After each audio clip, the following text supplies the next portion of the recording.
Alors le diagramme pieuvre. Alors le diagramme pieuvre, il est un petit peu plus développé, on va dire.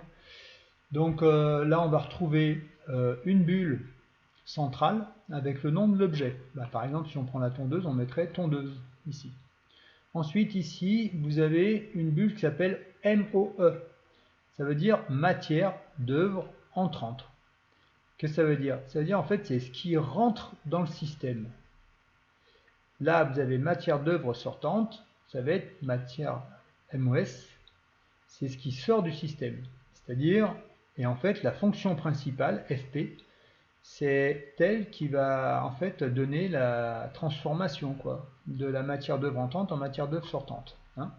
Donc, par exemple, dans la tondeuse, c'est la. Qu'est-ce qui rentre dans la tondeuse? Bah, on va avoir par exemple l'herbe, hein, l'herbe non coupée. Et qu'est-ce qui va sortir? Ça va être l'herbe coupée. Voilà, tout simplement. Après, on a aussi ce qu'on appelle des FC, c'est pour les fonctions contraintes. Alors, toutes ces bulles, là, celle-ci, celle-là et celle-là, c'est des bulles qui sont reliées à l'environnement. L'environnement, c'est ce qu'il y a autour de l'objet.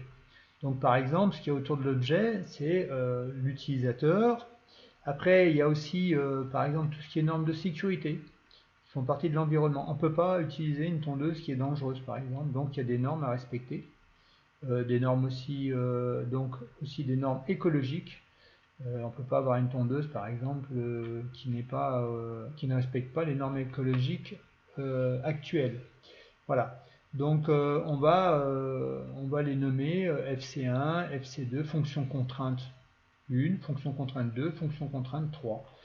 Donc on résume le diagramme pieuvre. Donc le nom de l'objet au milieu.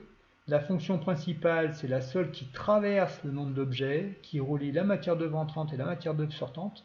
Donc par exemple, herbe non coupée, herbe coupée. Et après, les fonctions contraintes qu'on va trouver, on va trouver les bulles autour du nom de l'objet. Voilà. Donc